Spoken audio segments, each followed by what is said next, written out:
السلام عليكم كل وعن ونكسب بالكستا الدنيا كجوجتان ومركلي برنامجنا caafimaadka mowduuceena ayaa waxaan ku soo qaadan doonaa cudurrada ku dhaca beerka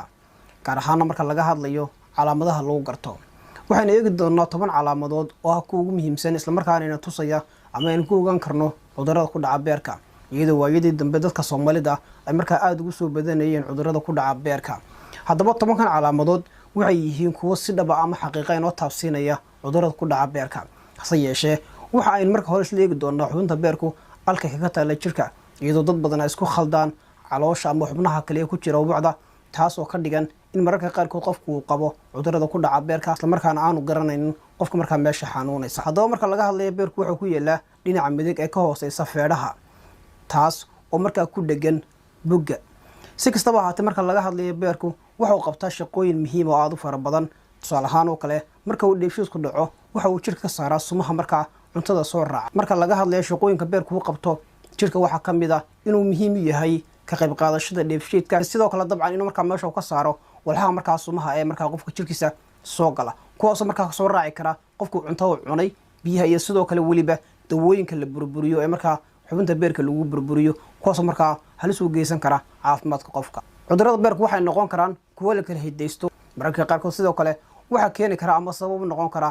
noocyada kala duwan ee marka fayraska alkoosha iyo sidoo kale buurnada xad dhaafka ama cayilka mararka qaar kood waxa dhici karta hadii qofku marka uu ka cabanayo cudurrada ku dhaca beerka isla markaana aan laga dawan taas oo qaadato marka muddo dheer in marka uu beerku shaqadii gabo ama marka uu noqdo hawlgab haddaba kuwan soo socda waa qaar kamid ah calaamadaha lagu garto cudurrada ku dhaca beerka jaundice calaamada loo yaqaan jaundice-ka ama dadka qaar kood u yaqaanaan jaundice-ka waxa lagu gartaa marka qaybta cad ee ishu inay noqoto marka huruud ama jaale waxa la xidhin karaa ama noqon kartaa calaamad ka turjumaysa in qofku marka uu leeyahay cudurrada ku dhaca beerka ama marka inaanu lahayn cudurrada ku dhaca beerka calaamadan jaundice-ku inta badan waxay ka iman kartaa marka la burburiyo unugyada casriga dhiigga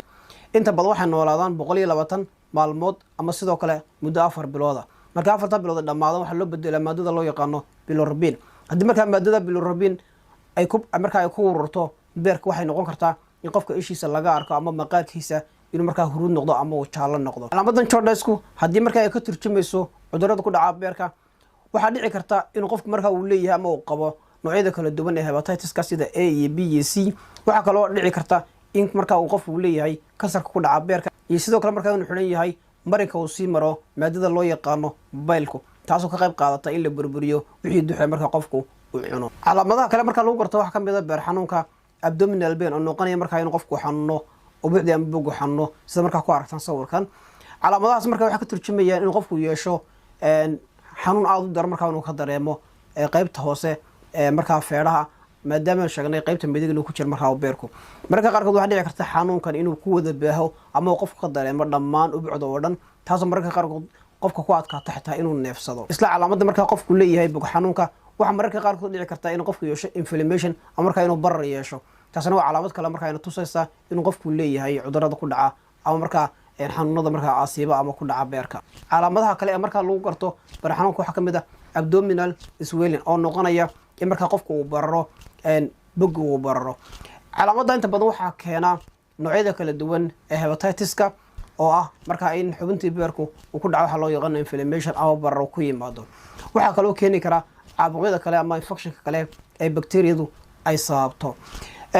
sidoo sheegnay bilowgiiba waxa dhici karta xubinta beerku hadii marka uu dhaawac soo gaaro in ayadu iska difaacdo hadii marka dhaawacaas marka uu muddo dheer qaato oo bilooyin iyo sanada in marka dambe uu dhaawac soo gaaro beerkii taas oo keeni karta marka inuu beerku shaqadii joojiyo balse haddii qofka laga daweynin abdominal swelling-ka oo marka ubucda qofka marka ay bararto waxay keeni kartaa in marka xanuunku marka uu sii socdo oo marka uu muddo qaato taas marka ku dambeyn karta waxa luqada qalad loo yaqaan ascites oo marka inuu qofka beerkiisii ama ubucdiisii ay marka ay biyo galaan dareerahaas oo marka ku ururaya qaybta loo yaqaan peritoneum-ka oo xububku marka uu leeyahay beerku taasina waxay soo dadajinaysaa in marka ay shaqadii beerku ay gabi ahaanba meesha ka baxdo maqaarka oo cuncuna waa astaan ama calaamad inoo tilmaamaysa hadii qofku isku arko inuu leeyahay cudurrada ku dhaca beerka marka laga hadlayo xoqniinka qofku marka uu dareemayo oo marka maqaarkiisa xoqayo wuxuu si gaar ah u xoqaa lugihii gacmihii calooshii wajigii iyo sidoo kale dhabarka waa meelaha markaasi